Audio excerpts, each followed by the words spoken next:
Hey there, folks. So I'm here in Eugene, Oregon, and what you see here is the Guardian 2, or Guardian Trailer 2, which I think is just an indication of which number it is. There's multiples of these throughout the city. And you can see here it says that it is audio and visual recording currently. So what I'm saying right now is being recorded by City of Eugene, and this is the power device here, mobile power, in case they don't have access to electricity. But basically what's happening here is they have multiple devices attached to this. You can see the cameras there, but what you might not notice next to those cameras are LED lights. Those LEDs are for infrared. And I'm not 100% on this, but I'm pretty sure they have built into it a gravel box, which can read barcodes, magnetic strips, SIM cards, that sort of thing.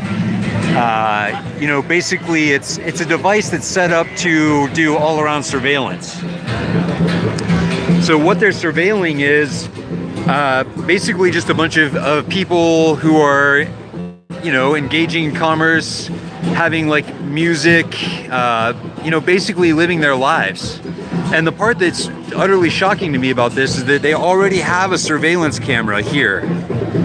So law enforcement already has one surveillance camera here, but that's not enough for them. They have to have this secondary battery of surveillance cameras, plus audio recording devices, all likelihood, magnetic strip readers, you know, it might be a Stingray as well, for all I know. This might be acting as a cell phone intercept device, spoofing cell phone tower as well. It's really hard to say exactly how far this device goes in surveilling the citizens.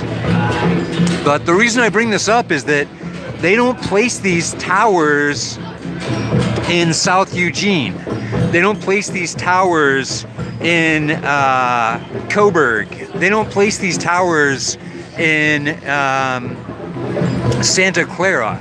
They place these towers in predominantly poor areas to surveil people who are basically being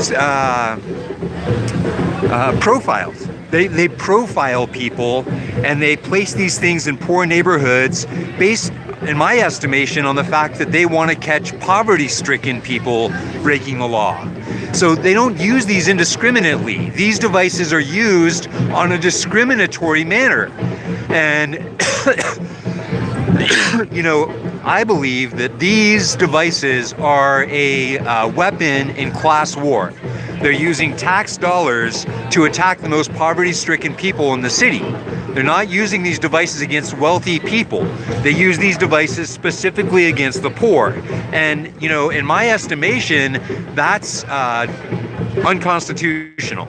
It's unconstitutional because it doesn't enforce equally. It doesn't prosecute equally. It's placed with discrimination. They place these things with implicit bias.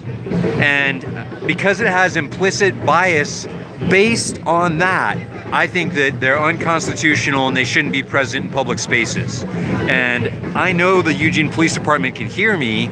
The fact that they continue to do this despite the fact that they're violating the Equal Enforcement Clause of the Constitution, it's a violation of their oath of office, and to me it's a declaration that they don't actually care about their job. You know, they're not actually in it for their job. They're in it to enforce class warfare. So, you know, if you're watching Eugene Police Department, I think you suck. Most of the people here think you suck. And let's be honest with each other. Eugene Police Department, you're full of rapists and full of sexual predators, and you guys cover up for each other.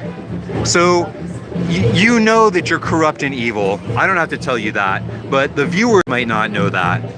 And, you know, as far as what the Eugene Police Department is doing with this machine, they use it to attack the homeless. They use it to attack the poor, and they use it with discrimination and implicit bias.